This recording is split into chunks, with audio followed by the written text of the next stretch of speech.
Berikut ini kita akan mendengarkan pengajaran firman Tuhan yang akan disampaikan oleh Pastor Paulus Seno Suharsana yang akan mengubahkan pola pikir dan cara pandang kita dalam memaknai kehidupan. Dari The Way Family Church, selamat mendengarkan.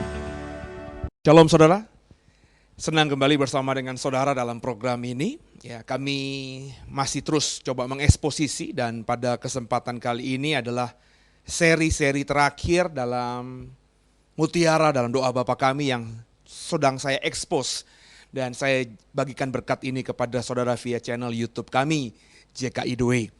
Nah, kalau saudara baru menyaksikan program ini dan belum melihat, mendengarkan pengajaran eksposisi doa Bapa kami dari seri pertama, Bapak Ibu bisa melihat lagi di seri-seri awal doa Bapa kami ini, karena rencananya kita akan coba merekam, recording sampai dengan seri ke-21 Mutiara dalam doa Bapa kami. Ini seri yang ke-20 saudara.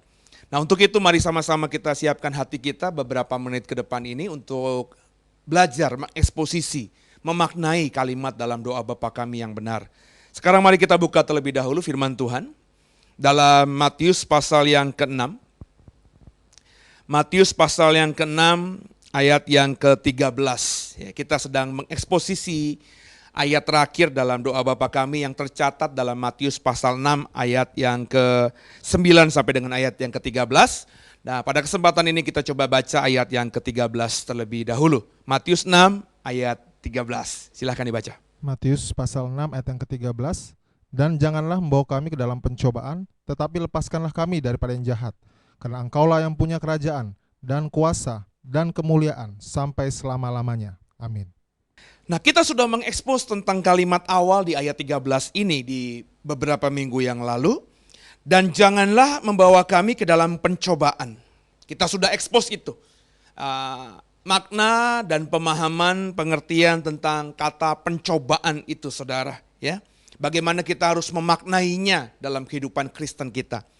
Dan saat ini saya akan coba membagikan eksposisi kalimat setelah kalimat atau tanda baca koma yang ada di ayat 13, yakni kalimat, tetapi lepaskanlah kami daripada yang jahat. Lepaskanlah kami daripada yang jahat. Sebelum kita mengeksposnya saudara, ini kita harus ingat dulu bahwa ini adalah doa yang diajarkan oleh Tuhan Yesus. Dan kalau saudara mengikuti seri ini dari seri pertama sampai seri ke-20 ini, berulang kali dari seri pertama sampai seri ke-19 kemarin, saya mengulang-ulang bahwa ini bukan sekedar doa biasa. Doa Bapa kami yang Tuhan Yesus ajarkan itu bukan perkataan doa biasa. Saya bahkan berani berkata ini adalah pemahaman yang benar tentang kekristenan itu.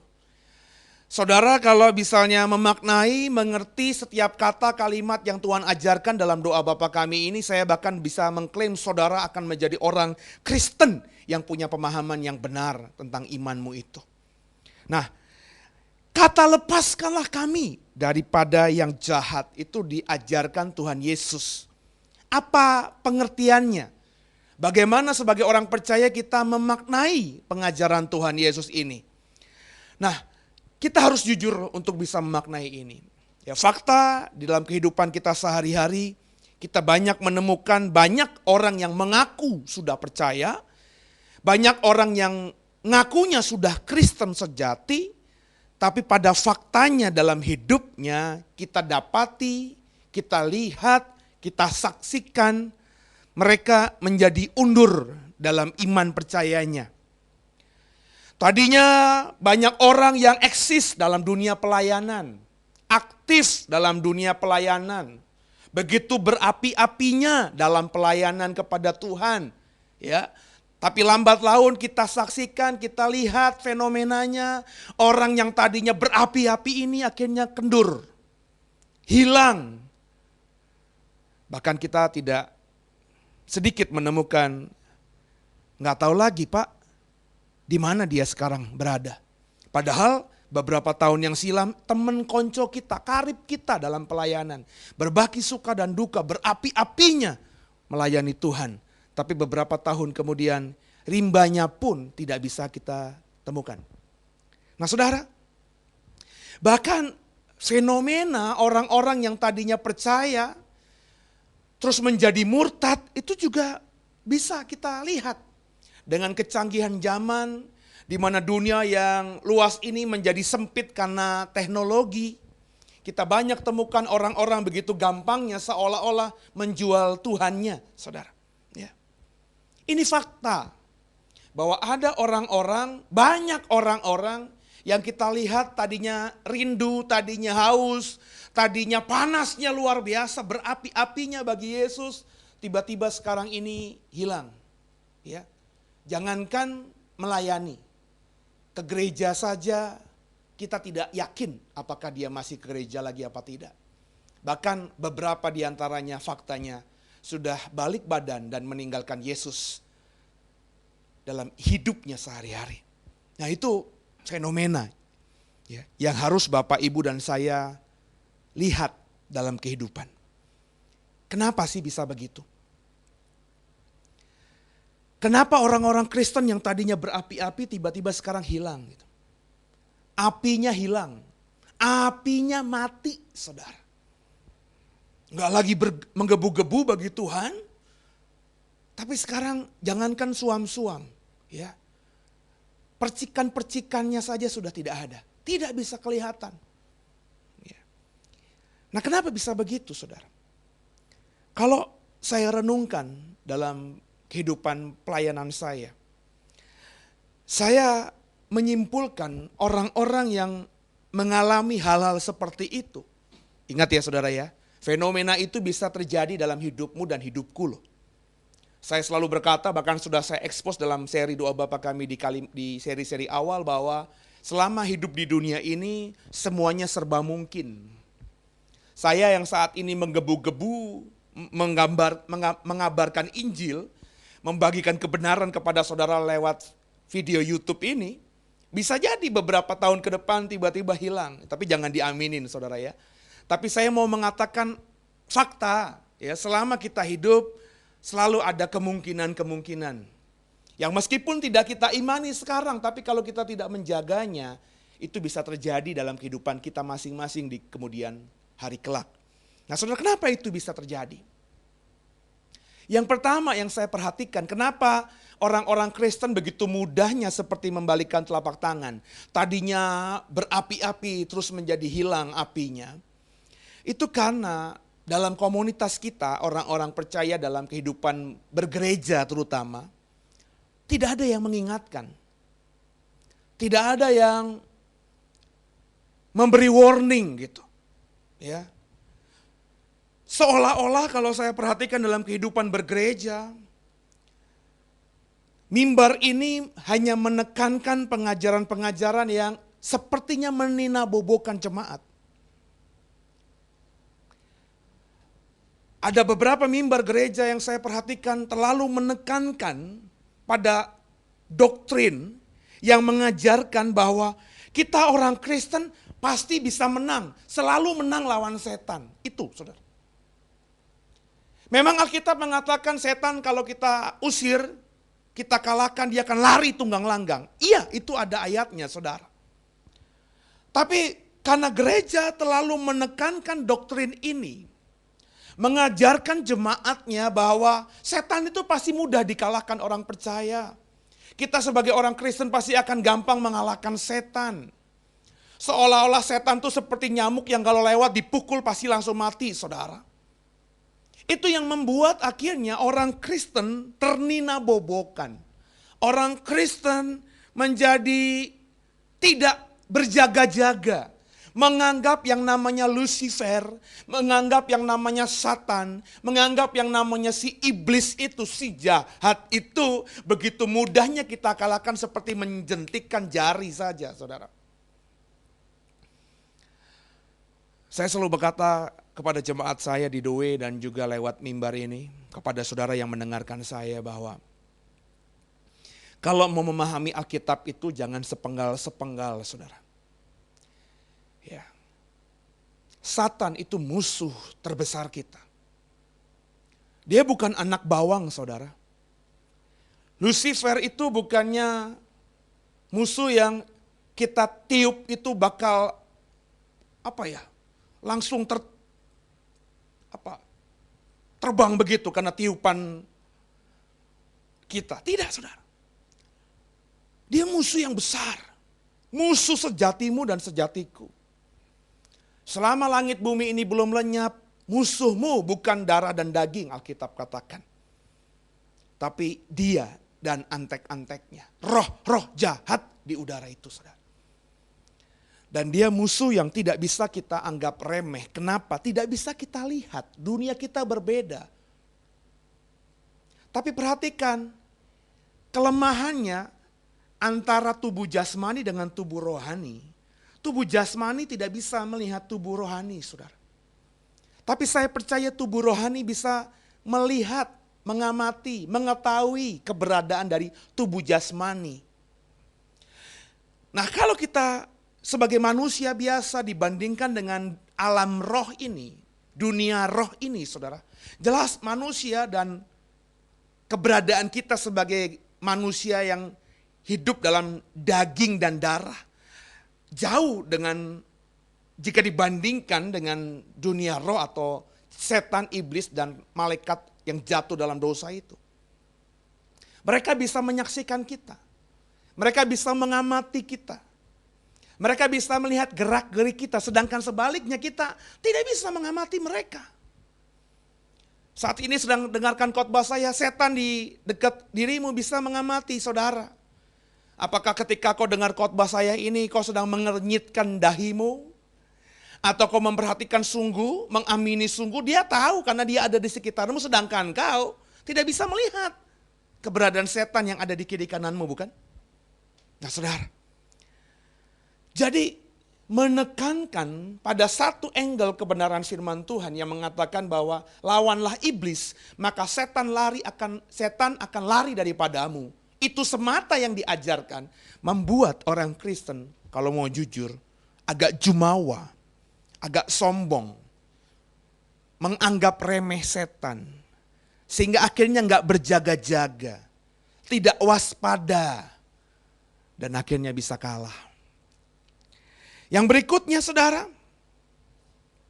juga ada penekanan angle dari doktrin tertentu saudara dalam kehidupan bergereja kita yang mengatakan bahwa pokoknya kalau udah jadi orang percaya, jadi pengikut Kristus, maka selama-lamanya pasti akan selamat gitu.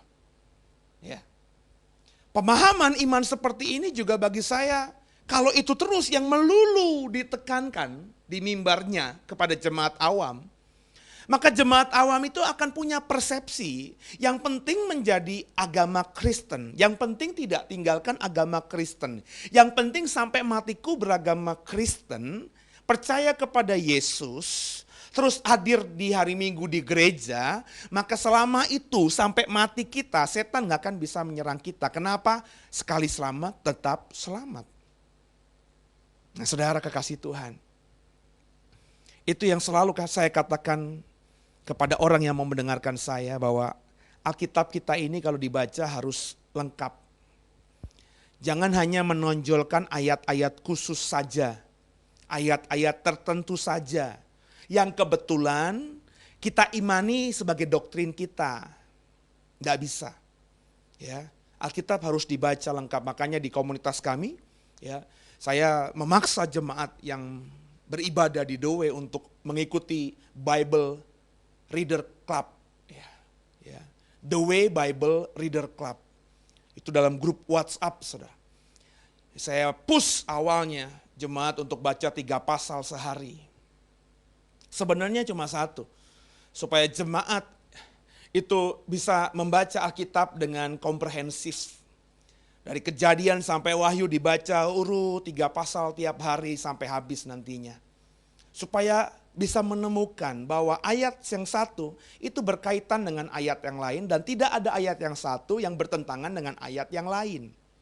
Kekasih Tuhan. Nah, jadi itulah yang saya perhatikan dalam dunia pelayanan. Karena angle-angle pengajaran dari mimbar yang terlalu berat sebelah ini yang membuat jemaat akhirnya tidak waspada lagi. Menganggap setan itu biasa. Saya ketemu beberapa kelompok Kristen yang secara tidak langsung mengatakan bahwa setan itu udahlah, nggak mungkin, nggak usah kita pikirin lagi. Nggak mungkin bisa menang lawan kita. Ya, saya satu sisi bangga punya orang Kristen yang punya iman luar biasa, setan bisa dikalahkannya. Tapi sisi yang lain saya mengkhawatirkannya, saudara. Karena jangan-jangan itu iman seperti itu bukan dibangun dari perenungan firman Tuhan, hubungan yang baik dengan Tuhan yang tercipta, tapi dininabobokan oleh pengajaran pendetanya yang secara tidak langsung akan membuat orang ini tersesat, saudara. Kalau kita perhatikan dalam media sosial sekarang, ya, mencemaskan saya karena banyak sekali di YouTube, saudara ya, ada hamba-hamba Tuhan yang dulunya dipakai Tuhan luar biasa, tiba-tiba sekarang punya kesaksian, diupload bahkan di YouTube, direkam kemudian diupload di YouTube yang mengatakan kemudian, dulu saya seorang Kristen. Ya. Bahkan ada beberapa yang dulunya pendeta, saudara. Sekarang juga masih mengkhotbahkan agama, tapi yang berbeda dengan iman Kristennya dulu. Dia mengatakan, dulu saya memahami Kristen seperti ini, tapi sekarang tidak lagi. Dulu saya mengimani Yesus sebagai Tuhan, sekarang tidak lagi. Dulu, saudara. Dan fenomena ini bukan fenomena yang di akhir zaman itu cuma hitungan jari. Mulai banyak, saudara. Mulai terjadi secara masif di akhir zaman ini. Nah, saudara, kembali ke dalam teks yang mau saya bagikan kepada saudara. Matius 6 ayat 13. Lepaskanlah kami daripada yang jahat. Itu jelas adalah pengajaran Tuhan Yesus. Kata lepaskan, ya, dalam bahasa Yunaninya rusai, ya, yang diambil dari kata dasar ruomai, itu belasan kali kita temukan dalam konteks perjanjian baru, ya. Yang secara harafiah rusai atau ruomai itu bisa berarti lepaskanlah, seperti yang kita temukan dalam Matius 6 ayat 13 yang diterjemahkan oleh LAI. Tapi juga bisa diterjemahkan menjadi kata Indonesia lainnya, selamatkanlah. Jadi di ayat 6, paham sekali, Matius 6 ayat 13 dalam rangkaian doa Bapa kami ini. Tuhan Yesus mengajarkan murid-muridnya untuk berdoa kepada Bapa dengan kalimat, lepaskanlah kami daripada yang jahat. Selamatkanlah kami daripada yang jahat itu.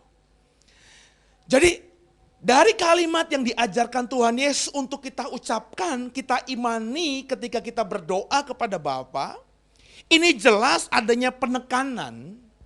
Penekanan oleh siapa? Oleh Tuhan Yesus yang mengajarkan doa ini. Bahwa kita murid-muridnya harus berharap sungguh. Kita harus benar-benar menyadari bahwa kita tidak akan sanggup bertahan seorang diri dengan kuat gagah kita tanpa bantuan Tuhan dalam konteks menghadapi si jahat ini. Lepaskanlah kami daripada yang jahat, si jahat. Selamatkanlah kami daripada si jahat. Ini artinya Tuhan sedang mengingatkan kita yang berdoa untuk menyadari dengan kuat gagah kita sendiri, kita tidak mungkin bisa mengalahkan si jahat itu, si iblis itu, Lucifer itu, Satan itu. Gak bisa, saudara. Jadi kalau Tuhan Yesus saja sudah mengajarkan hal ini, terus kau menjadi orang Kristen yang jumawa gitu, sombong gitu, terlalu yakin gitu, bahwa dengan kuat gagahmu kau bisa menghadapi Lucifer, Satan, iblis. Saya jelas berani mengatakan, orang ini pertama tidak kenal Yesus sungguh, Orang ini jelas tidak kenal Lucifer sungguh. Kalau dengan kuat gagah kita sendiri kita sanggup mengalahkan si jahat itu, tentunya Tuhan tidak mungkin mengajarkan doa dengan kalimat selamatkanlah kami daripada yang jahat. So, selamatkanlah kami dari yang jahat itu kan wujud dari ekspresi dari ketidakberdayaan kita. Benar nggak saudara? Ya. Tolongin saya, lepaskan saya, selamatkan saya. Itu kan wujud dari ketidakberdayaan. Saya masih ingat kalau ngomongin ini, saudara. Ya, saya udah pernah jelaskan. Mungkin dalam program ini juga saya lupa, tapi saya memang tidak ada mimpi dulunya ketika masih kecil untuk menjadi seorang pelayan Tuhan dalam artian pendeta begitu. Ya, ketika saya lulus SMA, ya di kelas 3 SMA saya mencoba untuk seperti bapak saya masuk ke militer. Ya. Secara postur, kesehatan, kayaknya dari informasi yang saya dapatkan, saya bagus. Ya. Dari mentor-mentor, dari sersan-sersan yang menguji, dokter-dokter yang menguji, saya bagus. Dari celotehan mereka kan saya bisa dengar. Ya. Postur, terus juga kesehatan, cukup baik. Ya. Cuma saya tidak bisa masuk ke Akmil atau Akpol, gara-gara tidak bisa renang, saudara. Jadi ketika dites dulu di kolam renang Kopassus di Cijantung, ya, saya tenggelam di tengah-tengah jarak yang ditentukan. Ya, saya masih ingat banget itu karena itu traumatik, saudara. Ya, nggak mungkin saya lupakan seumur hidup. Saya teriak itu sambil tenggelam itu, tolong, tolong, tolong, selamatkan. Ya, saya nggak bisa ngomong selamatkan kan empat tarikan kata, saudara ya, 4 tarikan nafas, ya. Sedangkan kalau tolong itu cuma 2 kali doang, saudara ya. Jadi saya mengundang tolong, tolong, tolong, gitu kan, saudara. Dan itu benar-benar itu bukan sandiwara, itu hidup mati saya, saudara. Karena saya sudah minum air kolam renang Kopassus yang warnanya udah nggak bagus itu, karena saya termasuk orang yang dites itu udah ke berapa ratus gitu, karena ada beberapa gelombang, jadi air udah cukup keruh, saudara. Dan itu udah masuk ke mulut saya dan ke perut saya tentunya. Ya, itu membuat saya trauma. Jadi saya bisa ngebayangkan orang kalau ngomong tolong, selamatkan saya, lepaskan saya, itu adalah wujud ketidakberdayaan. Dan itulah yang Tuhan Yesus ajarkan. Kata lepaskanlah kami daripada yang jahat. Itu bukan sebuah rangkaian doa yang tanpa makna. Kenapa Tuhan ajarkan kepada murid-muridnya? Supaya murid-muridnya tuh ingat ketika berdoa dengan kalimat lepaskanlah kami, selamatkanlah kami daripada si jahat. Murid-muridnya tuh ingat bahwa ketidakberdayaan dirinya sebagai manusia yang butuh ketergantungan total kepada Tuhan untuk bisa mengalahkan si jahat, untuk bisa melepaskan dirinya dari cengkeraman si jahat itu, si iblis itu. Tuhan Yesus mengajarkan begitu loh. Menyadarkan kita, mengajarkan kita bahwa dengan kuat gagah kita sendiri kita nggak akan berdaya melawan setan. Jadi hati-hati kalau doa, sebab saya cukup sering diundang dalam persekutuan doa, dalam komunitas para pendoa. Saya pernah bahkan dalam satu kelompok yang sedang berdoa, ini ngakunya mereka adalah prajurit atau jenderal-jenderalnya Tuhan gitu. Ya berdoa dalam alam roh. Tiba-tiba salah satu mereka berdoa dengan cukup keras yang mengatakan, Tuhan hancurkan kami. Tuhan remukkanlah kami. Ya. Terus kalimatnya entah dia sadar apa tidak, dia ucapkan, Tuhan, cobalah kami. Wah saudara, ketika saya dengar ada orang berdoa begitu, saya langsung buka mata dan saya bilang, gue gak mau aminin lah. Kalimat remukkanlah kami, hancurkanlah kami, cobailah kami.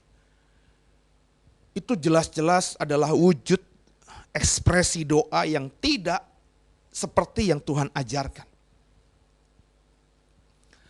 Saya nggak tahu ya pemahamannya apa, mungkin salah dengan apa yang saya pahami, yang saya bagikan kepada saudara. Cuma kalimat-kalimat seperti itu dalam doa, remukkanlah kami, hancurkanlah kami, cobailah kami. Ya, itu adalah salah satu wujud dari mungkin kesombongan kalau menurut saya. Kesombongan bahwa dirinya akan sanggup bisa menghadapi segala-galanya, termasuk si jahat itu. Kalau saya jelas tidak akan pernah berdoa begitu. Sebab saya punya Tuhan Yesus yang bahkan mengajarkan saya berdoa. Bapa, selamatkanlah kami dari si jahat. Kalau kau ingat dan kau perhatikan seri sebelumnya, jelas saya ingin mengatakan kepada saudara bahwa kalau bisa dihindari ketemu sama Lucifer itu. Ya. Kalimat di dalam ayat 13 kan berkata, janganlah membawa kami ke dalam pencobaan.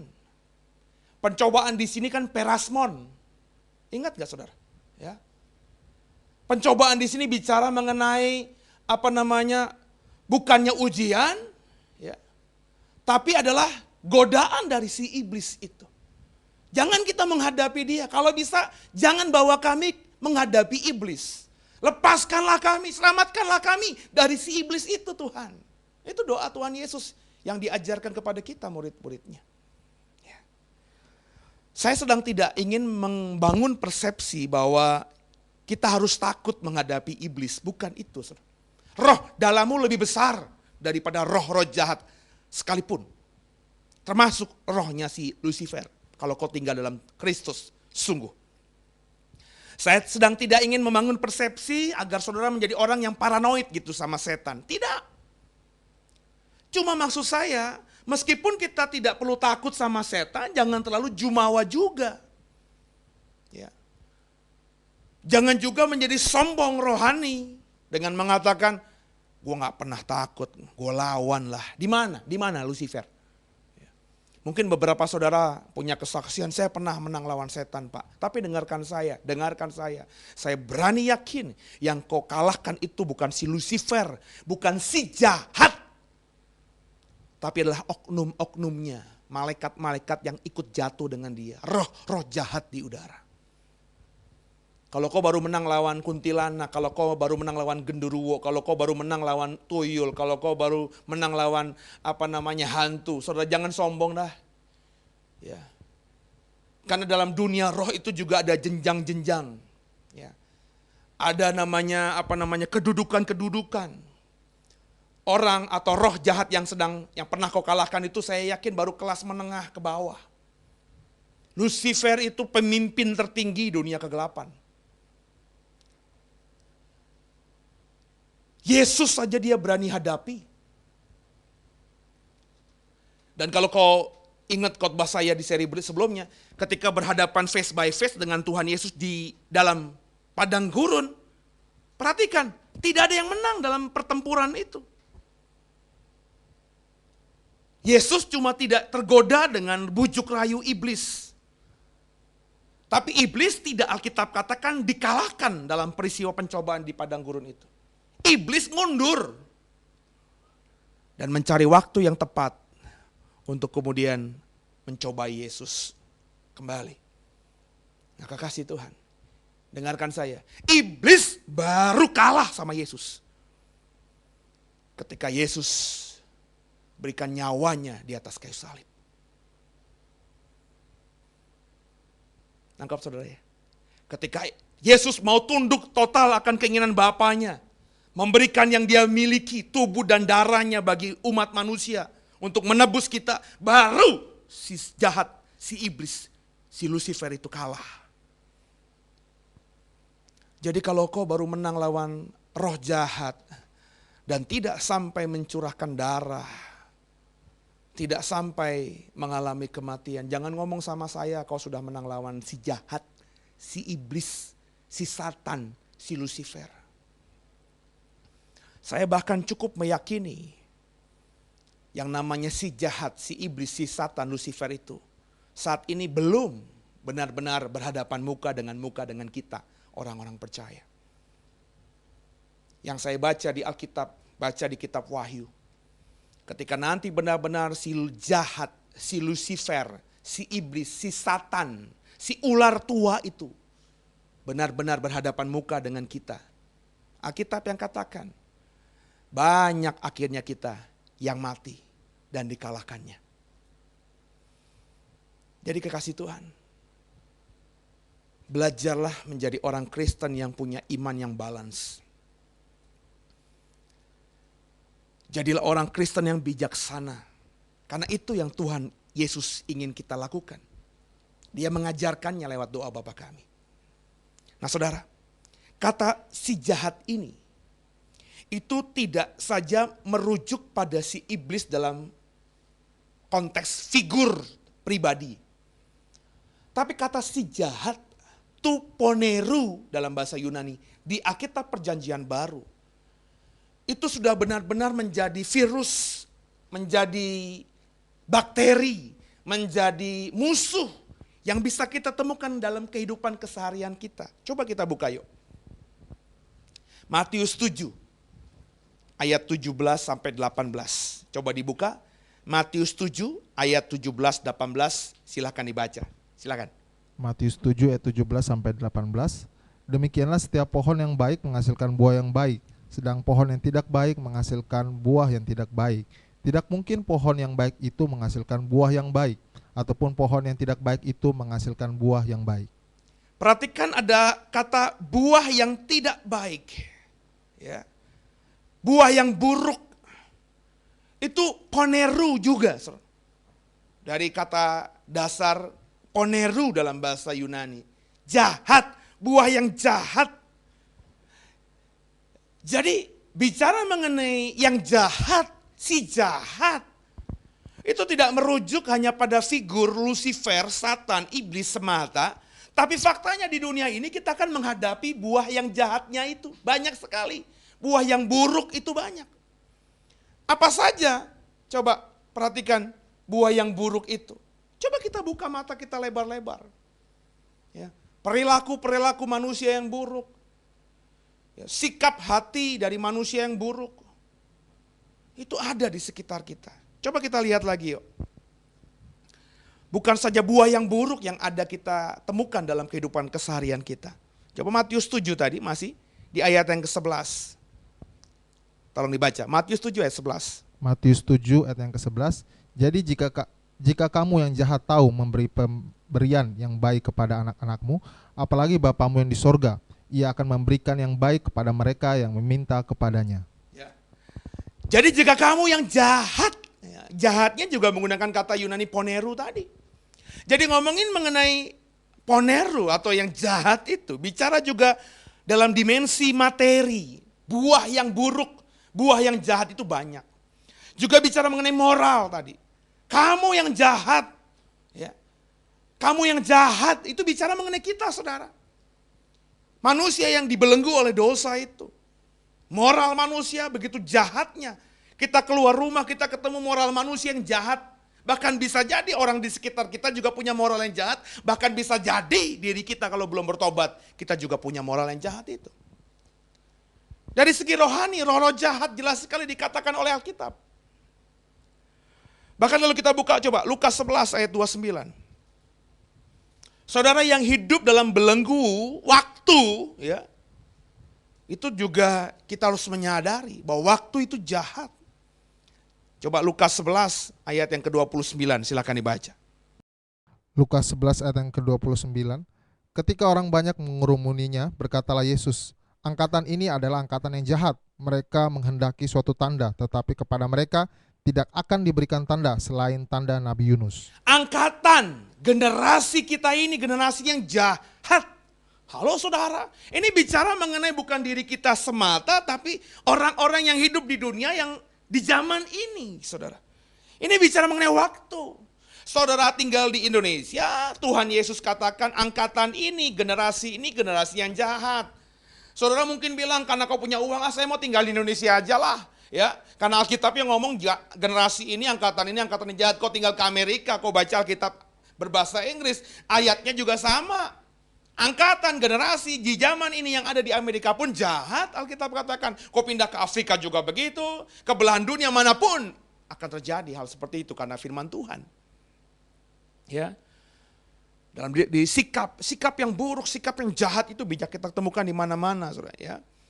Banyak orang akan ketemu kita mendengar perkataan yang jahat. Coba kita lihat Matius 5 ayat 11. Ya. Matius 5 ayat 11. Perkataan yang jahat itu kita dengar dari orang-orang yang di sekitar kita. Coba lihat. Matius 5 ayat 11, silakan dibaca. Matius pasal 5 ayat yang ke-11. Berbahagialah kamu jika karena aku kamu dicela dan dianiaya, dan kepada kamu difitnahkan segala yang jahat. Perhatikan baik-baik. Matius 5 ayat 11 ada kalimat mengatakan yang jahat. Benar ya? Mengatakan yang jahat. Dan kalau saya buka lagi banyak sekali, saudara. Sikap diri yang kita temukan terlihat, terekspresi dari orang-orang sekitar kita. Curiga, iri hati. Itu semuanya jahat. Menggunakan kata Yunani yang sama, poneru. Kalau kita expose, kita analisa teksnya, saudara. Jadi bicara mengenai yang jahat itu memang yang jahat ada di sekitar kita. Bukankah itu yang dikatakan Alkitab juga? Coba kita baca, saudara, 1 Petrus 5 ayat yang ke-8. 1 Petrus 5 ayat 8, saudara. 1 Petrus 5 ayat yang ke-8. Sadarlah dan berjaga-jagalah, lawanmu si iblis berjalan keliling sama seperti singa yang mengaum-ngaum dan mencari orang yang dapat ditelannya. Ini fakta, saudara.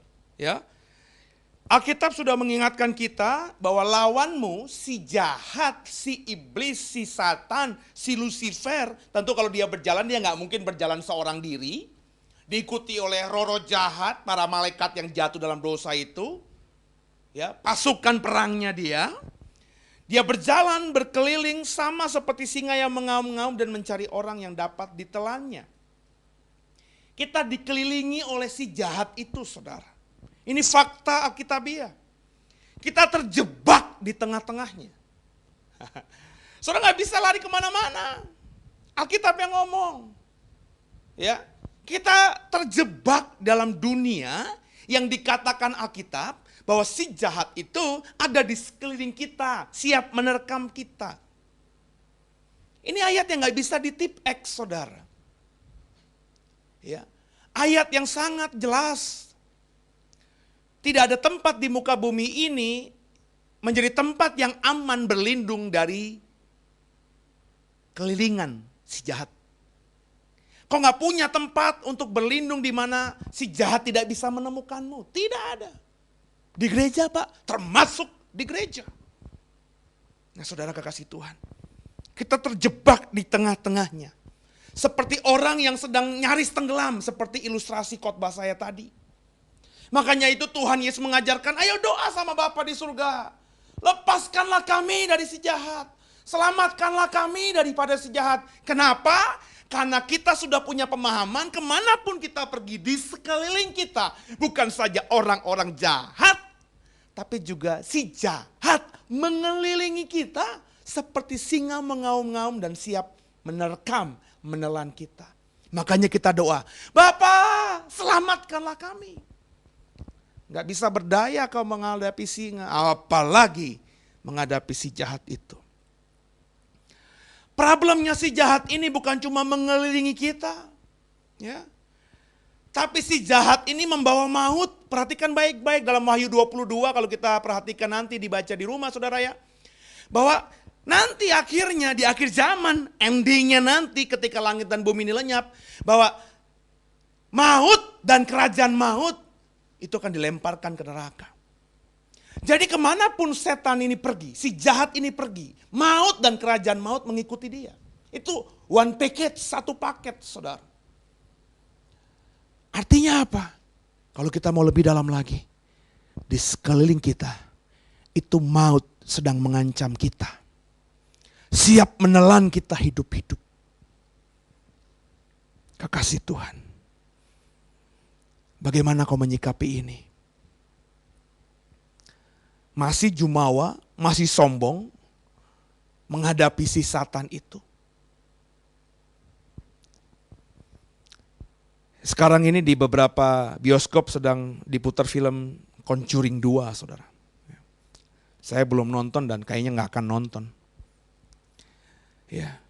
Tapi saya lihat di media sosial ada banyak fenomena-fenomena yang sudah terjadi. Ada yang kerasukan lah katanya, ya. Ada yang pas selfie, bangku kirinya kosong, bangku kanan kosong, tiba-tiba ada di foto penampakan katanya seperti itu. Ini fenomena, saudara. Ini fakta. Setan sedang berusaha menerkam kita dengan fenomena-fenomena yang seperti itu. Ya. Kalau saudara nggak berjaga-jaga, saudara nggak berwaspada, saudara akan ditelan oleh dia dan kerajaan maut yang mengikuti dia. Ya. Setan itu bukan oknum yang bodoh, si jahat itu bukan oknum yang bodoh, oknum yang pintar. Dia punya strategi yang matang. Ya. Dia ada di sekitar kita, yang saya bilang di awal tadi, ruginya, kelemahan kita tidak tahu sedang diamati oleh dia. Tapi dia ada, faktanya Alkitab yang ngomong, berjalan seperti singa mengelilingi kita. Ada di sekitar kita. Dia sedang mengamati, saya khotbah begini ya, saya nggak tahu. Ya, saya nggak bisa lihat ada setan di gereja ini. Tapi saya yakin dia sedang mengamati saya. Dia sedang mencari titik lemah saya. Dan karena saya tidak merasa sedang diawasi, kalau saya orang Kristen yang naif ya, kita merasa diri kita pasti menang, setan pasti jauh, lari-lari 3 km di menjauh kita, nggak berani deket-deket kita. Itu orang Kristen pemahaman umum kan begitu kan.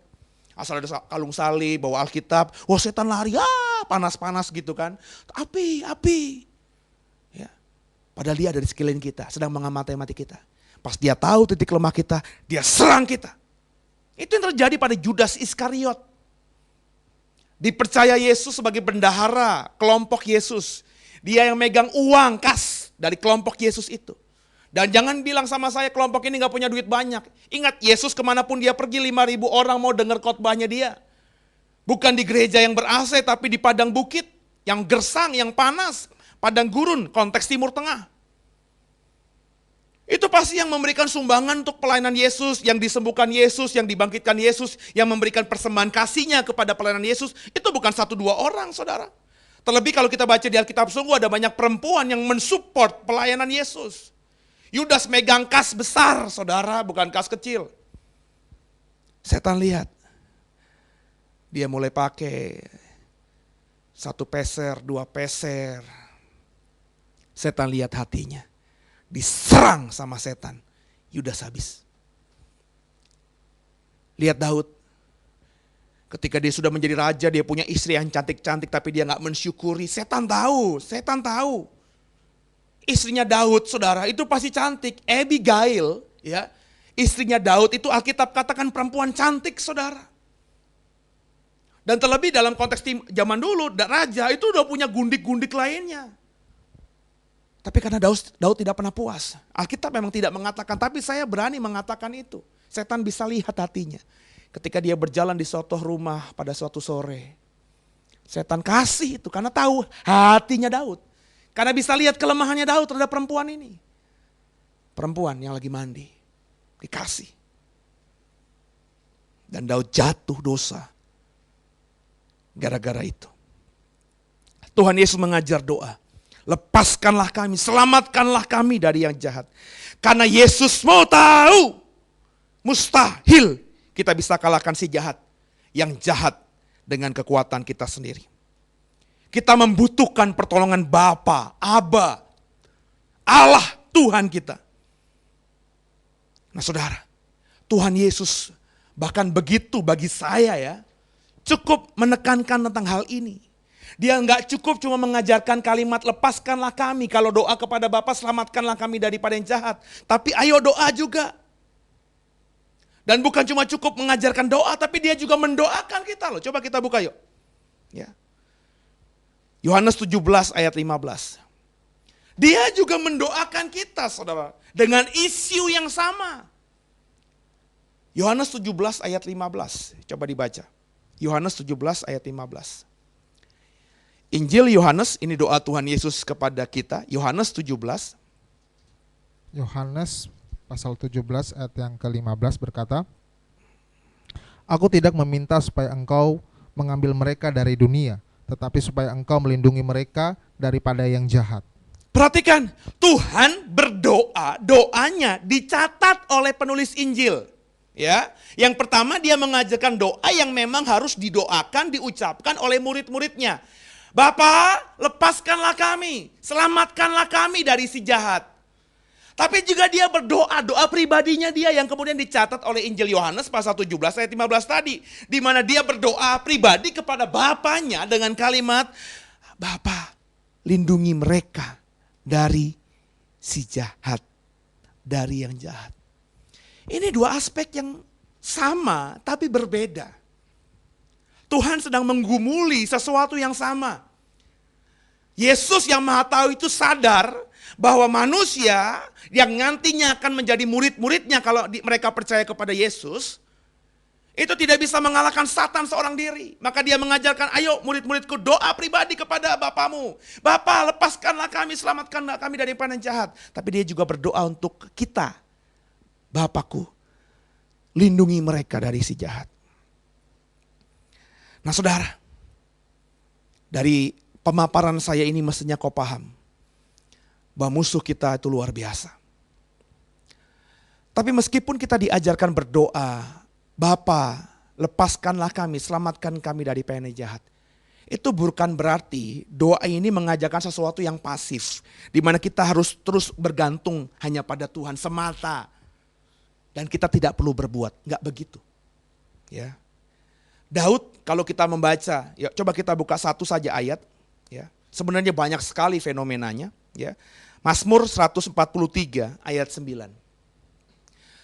Daud dalam Mazmurnya berkali-kali, ada Mazmur 7 ayat 1, Bapak Ibu nanti baca, Mazmur 59 ayat 1, Bapak Ibu nanti baca di rumah, dan sekarang kita baca Mazmur 143 ayat 9. Di mana dia juga seringkali berdoa, lepaskanlah aku dari musuh-musuhku. Coba, Mazmur 143 ayat 9. Mazmur 143 ayat yang ke-9. Lepaskanlah aku daripada musuh-musuhku ya Tuhan, padamulah aku berteduh. Jadi saudara, ketika Tuhan Yesus mengajarkan kita untuk berdoa, lepaskanlah aku dari si jahat, selamatkanlah aku dari si jahat. Itu bukan berarti ketika kita sudah berdoa demikian, secara otomatis kita akan dilepaskan dari si jahat itu. Bukan begitu pemahamannya.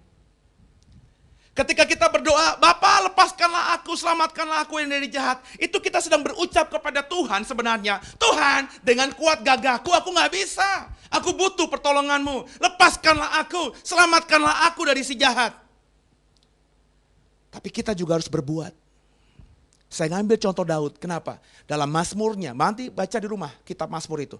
Berulang kali dia berdoa. Doanya, lepaskanlah aku dari musuh-musuhnya. Ya, itu sudah doa yang menjadi kebiasaan Daud.